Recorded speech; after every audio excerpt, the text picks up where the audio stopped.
Payment for order flow has recently created a little bit of a frenzy. We had Robinhood, who's been the center focus of the payment for order flow, but this has been a practice that's been around since around 2008 after the financial crisis, just a tad bit before there. The biggest company that has been able to have a monopoly on this is a company called Citadel, run by Ken Griffin.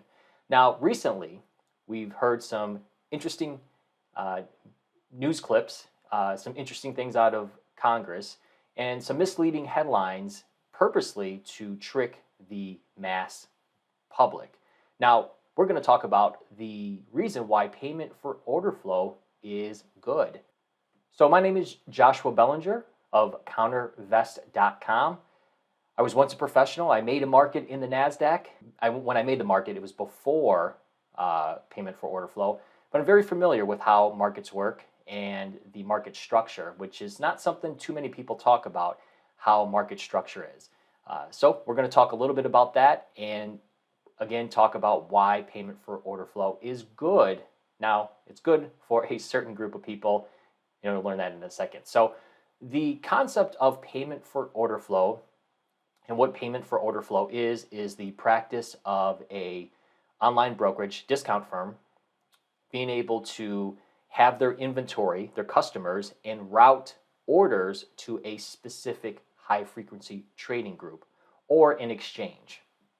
Now, the benefit that they are able to do that, such as a Fidelity, such as a TD Ameritrade, Schwab, and so forth, is that they are sending this order flow to individuals, these high frequency trading firms, to then get money back. They get refunded on that transactional information. So why would this be beneficial and why would they be doing and selling this? Well, the exchanges used to work before when you didn't have access to online trading, is that you would call your broker and you would call them if you can get them on the phone, and they would route that order to the exchange floor, which was then an open outcry system.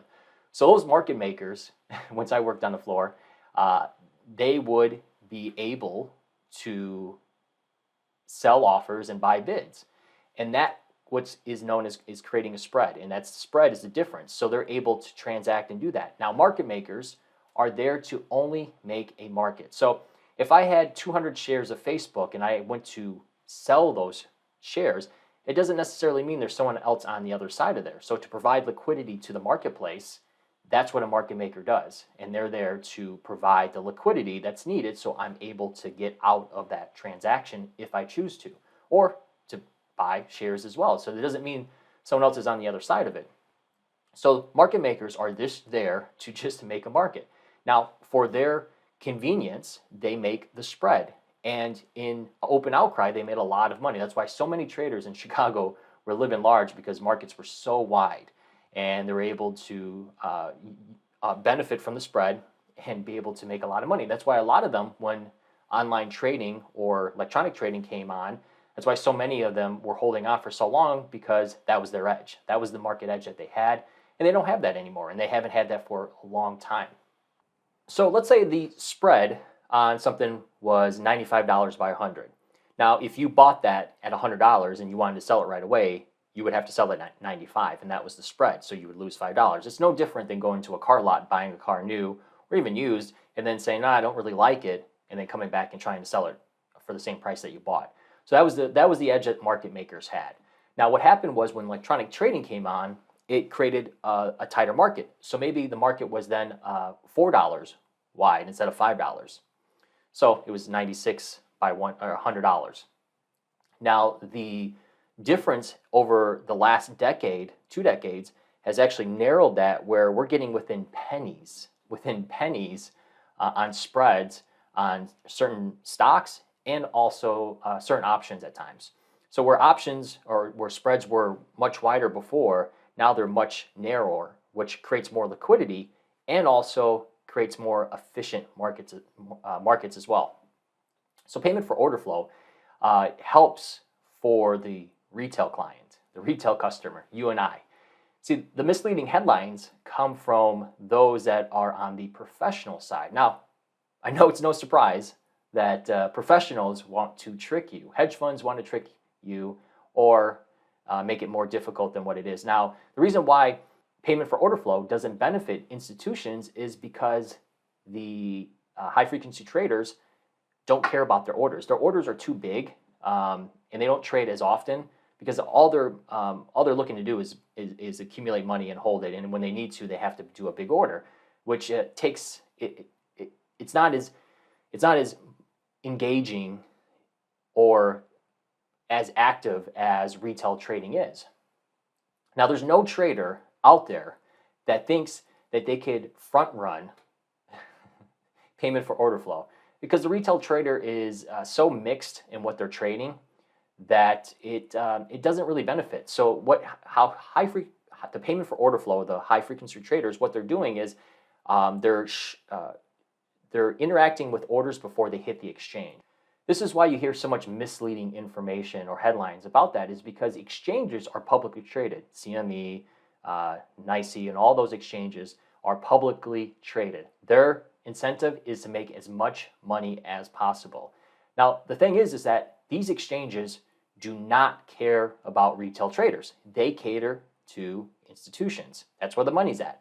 And when we, as retail traders, try to access the market, there's a lot of costs that come into it that you're not probably aware of. Robinhood is a free app. It makes money on the payment for order flow, and we'll talk a little bit about that in a second here. And there's other exchanges, other retail platforms that have lowered their commissions because of payment for order flow. That only benefits the customer. And that helps offset the cost to get data onto your trading platform. That costs money. It costs a lot of money. When you consider yourself a professional, you have to pay for that data, and it's not cheap. For me, I pay for 16 different exchanges, option exchanges, for the option activity that I follow. That costs a lot of money, and it's not cheap. And they make sure they get their money. So exchanges are undercut because they have to show their national best bid and best offer. And what happens is that these firms, these discount brokerage firms, they're able to hold orders on their server and what's known as an electronic eye. So if you think about a little bit of an eye, they send this order, and just within just milliseconds, this electronic eye can look at the order and they can choose to interact with it or not. So let's say, for instance, an option that's a nickel wide. It's trading 45 by 50. I send my order in at 50 cents. The high frequency trader could see that, and they can offer me a better price if they choose to. So I can, and there's often times where I've been filled at 47 cents. So because they're able to interact with my order, I was able to benefit and pay 2 or 3 cents cheaper than what the offer was. Now, for a exchange, they don't like that. Now, there's a certain amount of orders that have to go to the exchange, and there's a certain amount of orders that the high-frequency traders are able to interact with, but they get first opportunity. They get first peek. It's what's known as. Now, the way that some firms are able to make this high-frequency trading work is that they have a wheel, and they have a couple different vendors that they spin. It's almost kind of like a wheel. They spin it around and they shoot different orders off so they compete against each other to make it almost like kind of an honest scout approach. So they're always competing against each other, and they're not trying to take advantage of the order flow. They're knowing that they're competing. Now, not every firm does that. Now, from what I know of Robinhood, they only shoot their orders to Citadel, which that creates a little bit of a problem, because if they're just shooting their orders to Citadel, well, Citadel is not trying to at all the time. They're not competing, so they may offer a better price, but not maybe the best price. Now, for that order flow, these firms are able to get payment in return. Again, like I said, it helps offset commissions. It lowers commissions, helps offset the data cost that you have on there. Now, the big thing that concerns me with payment for order flow is that these firms, such as TD Ameritrade and all these legacy technology. Legacy is just old. They're built on old technology. And the problem is that they take this money, and when you look at a TD, which was bought out by Schwab and so forth, they're publicly traded, and all they care about is making as much money as they possibly can without giving the customer what they need. So they don't really look to build new technology. They acquire, and they're acquiring old technology. This is the problem with the financial industry, is the fintech side of things. It's hard to disrupt it because of so much regulation already and how much it costs, just with everything that goes into it. So you get somebody like Robinhood, which has taken so much share from some of these. They've brought a lot of new people in, and they've taken share from some of these firms. They've made it easy to trade options. I don't know if you've tried to open an options account. Some of these firms are so archaic that you can't even get approved for options level 1, which is buying options.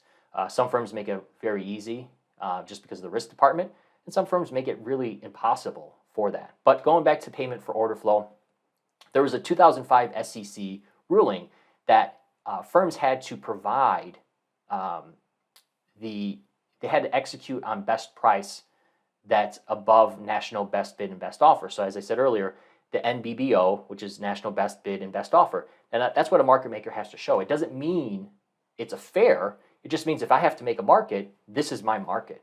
Now, you could take the offer if you choose, or you could take the bid, but that's my best offer and best bid. Again, I'm there to provide liquidity. It's like a pawn shop, but it doesn't mean I have to give you a fair price. I'm giving you my best price. Now, with this SEC ruling that came out, and that ruling is take a look here, the Reg NMS that came out, and that required brokers to obtain the best execution. So now you have competing execution prices, which benefits the customer. You get better fills, better liquidity, and now a broker has to do that. The problem recently that people had skipped over was in December of 2020, Robinhood had a $60 million settlement because they weren't executing prices at the best possible price. That's something that people haven't really talked about recently. And all that means is that I think what they were doing with Citadel was that they're just kind of, the Robinhood traders are using market orders. So if they're routing market orders, that means they're just saying, hey, fill me at any price within the national best bid and best offer. Their job was to fill them at the best execution price. Now that's where the little bit of the issue is possibly with Citadel, is that they're only routing that order flow to specifically Citadel. So they're getting these market orders. And let's say if I was competing with somebody else and we're talking about pennies at times, with half pennies, quarter pennies, because they're interacting with so much order flow. If I don't have to compete and I'm able to make much more, that's where some of the issue comes into play. So at the end of the day, the payment for order flow helps retail traders. You can't, me and you are not moving the marketplace. Institutions control 90% of the marketplace. So our orders, and the reason why our orders are meaningful is because if I have the technology, which these high frequency trading groups do, I'm able to, because my orders are so small, it's no different than a casino. Casinos operate and are profitable on the fact of small bets coming in.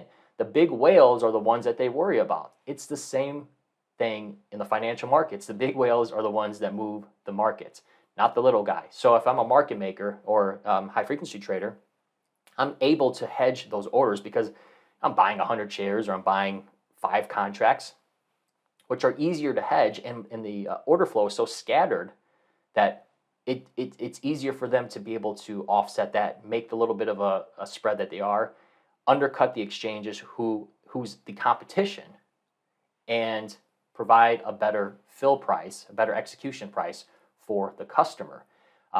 The one fundamental thing that a lot of people that I haven't seen talk about is the financial markets, the stock market, the option market is the only place where you can come and you take the other side of it. You can't go into a casino and get that same edge. If you think GameStop is a short here, you can go into the marketplace and you can short it. You could take the other side of the trade. And oftentimes that's where a lot of people forget about the market structure, of this payment for order flow, and someone's front running these orders. I mean, it's silly when you think about it. But let's say if somebody actually knew something, if that were the case, you could still say, I don't think that is the case. I mean, you could look at a stock like GameStop and say it's valued at $100. I don't think it's worth $100. I'm going to short it. You can do that. And the financial markets are the only place that allow that opportunity for the little guy still. And that's where a lot of people forget that this is why it's so, that's why the capital markets are the best and the best place to be and provide the most liquidity. All this other information that you're hearing, these headlines, are used to manipulate the general public to get something passed. So at the core of it, at the end of the day, the problem is the institutions that are trying to make it seem like, because if they change this, if they are able to change it, that benefits them. That benefits them, and it keeps the little guy out of the marketplace. We want payment for order flow. We want more accountability. The more you know about it, the more I can tell you about it, the more you can go to these firms and demand better technology, better competitive fill prices, and the more I share this information with you, the more you interact and you become successful, the bigger the pool is, and the more successful these other discount brokerage firms have become.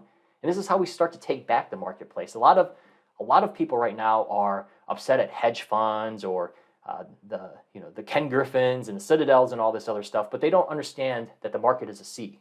And at the end of the day, these guys, they over the last several decades, they've been able to build what they have. People have said, hey, I can't do it, you do it for me. They've given that up. Well, once you give something up, you got to defend it. They're just not going to say, hey, look, you're right, here's your money back, pension guy, or here's your money back, here's your mutual fund money back, here's your 401k money back. No. They're going to protect it. The way that we can start gaining back some of that control is through education. And this is one of those educational parts, understanding market structure, understanding payment for order flow benefits the little guy. It may not be the best, but it's something. It's something, and we can start to build on it. We can have liquidity. We can execute at and get filled at the best prices in most cases. It's just understanding what firm benefits you and how they operate. Some of them just take the money and just that's all they want is taking the money and not giving it back. But now you know that you can demand more. They're getting money back. Sure, you're getting better commissions, but it's a give and take, and you want better technology. You want more stable technology. One of the most frustrating things have happened recently is platforms have so many, their pipes, the data going through the pipes for all these quotes, because the markets are moving so fast and they have to fulfill all these quotes so quickly, is that these pipes, the technology can't handle it. So you are not able to access the platform. And then try to get somebody on the phone, it's impossible. So what we want as retail traders is we want better technology, we want faster technology, and we want something built that's going to be able to handle faster markets, because there's more participants, there's more money than ever, and we need that. We don't want to be locked out, because once you're locked out, you're not able to execute, and markets move fast, and this is where losses happen. So this is where we have to push back on these brokerages, these institutions, and demand better technology. Better technology is what we want at the end of the day. So really, that's my rant on payment for order flow. Hopefully you're able to understand that payment for order flow isn't bad for the little guy. It's bad for institutions, it's bad for the hedge funds, but it's not bad for the little guy. It benefits us, and it benefits us by giving us better fills, lowers our commissions, but sometimes we want to be able to understand what we're paying for, and it's okay to pay commissions. It's okay to pay for data. It's okay to understand how things work and what we're actually getting. But when you look at somebody like Robinhood, who provides a simple app, and what they're providing is the least amount of data that they need and customer support, well, they have to profit some way. And profiting that is by the payment or order flow. Now, one thing I wanted you to take away from our time together, this will help your trading, it'll help you with your execution price. Never use a market order. Never, ever, ever use a market order. If you want the best fill, use a limit order. Always work your orders. because when you use a market order, especially in options, not all options are nickel wide. Some are a dime wide, some are a quarter wide. This is where you get ripped off. So always you're able to get the best execution using limit prices and payment for order flow. Now, one of the things I specialize in is actually following big orders in the options market, because that's what's meaningful when somebody is taking a big, meaningful bet in the options market, which I call hot money. Now, I put together a free guide that talks about the beginning aspects of what hot money is, why it's meaningful, and the benefits of unusual options activity. As I said, us little guys aren't creating unusual option activity. It's the big guys. And that's why it's meaningful with options, because we can spot that, catch that big move, and be able to take the opportunity to cash out if it goes higher. So if you want that free report, head over to countervest.com. Also, make sure you like, subscribe, and if you agree with me, let me know below. And if you disagree, hey, I want to hear what you have to say as well.